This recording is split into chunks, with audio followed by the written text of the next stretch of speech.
Yo, what's up, guys? Welcome back to the channel. Yes, we are finally doing a preview for the Portland Timbers and DC United game. And, this is something that I want to do this season, which I started doing last season. For this season, I'm going to try to do after every game, do what happened in the game and before the game to give you guys the details going into the match. So today we're previewing DC United Timbers, which is happening tomorrow night in Providence Park. Timbers play the second home game in a row, the second game of the regular season. And yeah, basically we're just gonna be talking about what what lineup I could see happening. Also, the keys mainly for the Timbers, but also for the DC United. So DC United comes into this game absolutely winning their home opener against Revolution, 3-1 hat trick of Benteke. Benteke, I think, was like man of the match. I think, obviously, and I think even got goal of the week. I'm pretty sure because I'm pretty sure it was him or Anthony's goal that was up there. But yeah, there is that. DC United comes in the into Providence Park with the win, and we haven't faced DC United since like hold on, DC United since I'm pretty sure.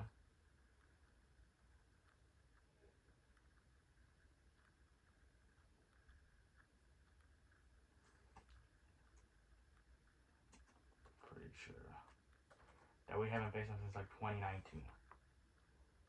Yeah, was in 2019. Uh, they have only played 10 times in the regular season, and the last clash was in 2019. That was before MLS changed these rules because of COVID. And I really wish that we really went back to facing uh, teams at least once a year, or at least maybe do it to like the point where um, what you call it, where you face like half of the Eastern Conference this season, and the next season you face the other half, or do like a quarter and then rotate every 4 years. That would be pretty cool because honestly, we have only like let me just put an example. I think we have played like Orlando City, like that's the team that we have played the most, along with New York, uh, both New York teams, and I think uh Philadelphia. So those four teams, I feel like we play them every fucking year.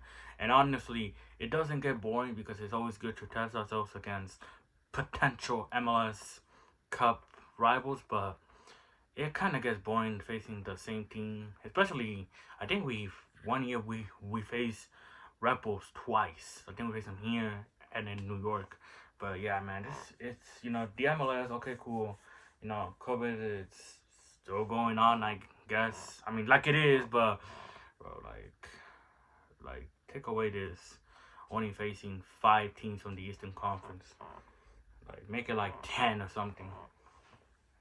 Make it like 10 and stop us from having to face Seattle and Vancouver like 6 times a year. Cause that gets annoying to be honest. Well, I mean, it doesn't get annoying as there's more place for Cascadia points to be won and lost, but nah, man, we're just trying to. And we face like the Galaxy like 3 times a year, and can like an LAFC is like really. But anyway, points to the game. DC United is how you stop Anthony. Anthony had a fantastic game. Um, and the key to the game is just keep feeding Benteke the ball. This is gonna be a real test for Kamal Miller and McGraw Perrin. Also, Eric Miller started the last game for Bravo, so that's gonna be a real test between for the back line. Mosqueda looked kind of iffy in the first game, defending, but attacking he was phenomenal. But yeah, now in terms of the Portland Timbers, I will go in the opposite of what I said with DC United. Is how do you handle Benteke? I mean, Benteke, he may be a little old, but played in Europe. That always creates fears in the MLS defenders. So how do you stop him? I feel like McGraw and Miller can really do things in the back line to frustrate him and not have a good day. So I do believe the Timbers can figure that out. The other thing is Anthony. I mean, Anthony is on a mission. Same thing with Moreno. Them two literally carried the game last time. But yeah, it's like we gotta keep feeding them the ball because Anthony looks like he's on the man on a mission.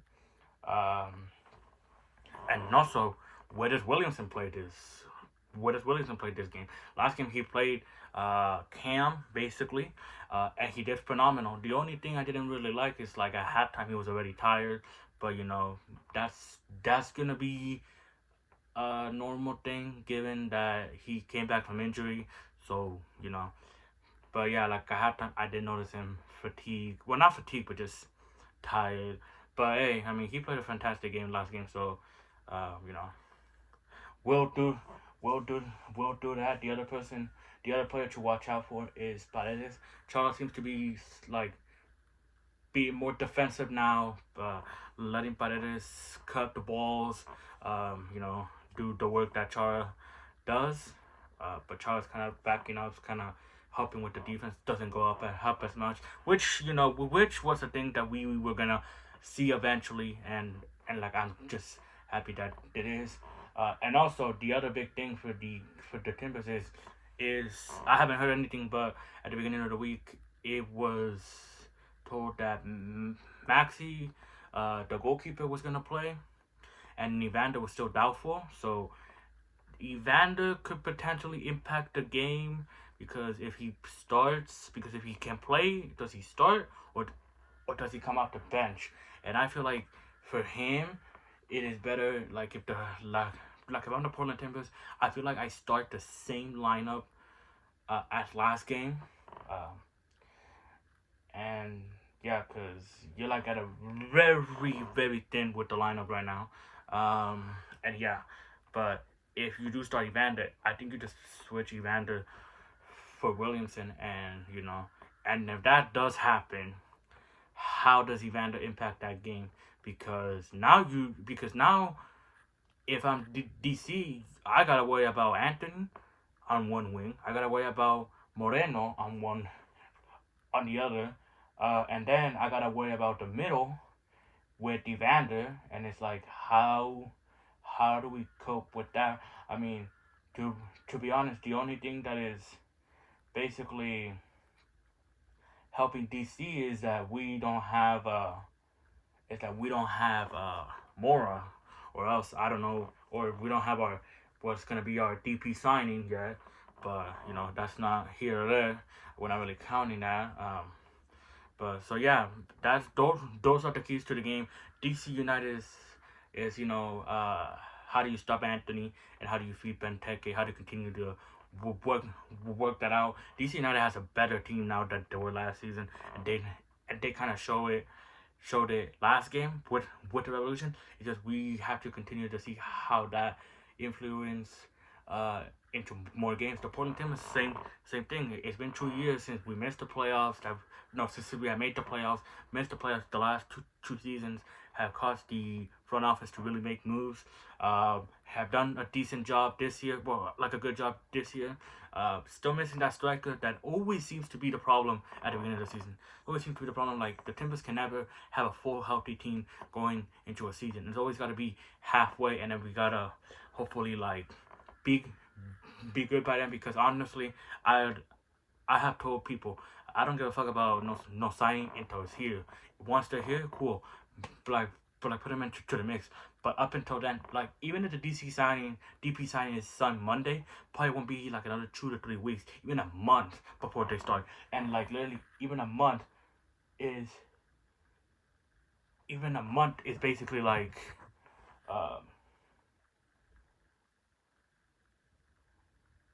month is the KC game.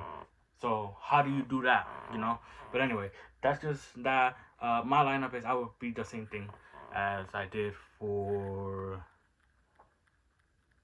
Colorado. But anyway, thank you guys so much for watching, and I'm gonna end the video right now, and I'll see you guys later. I'm out. Peace.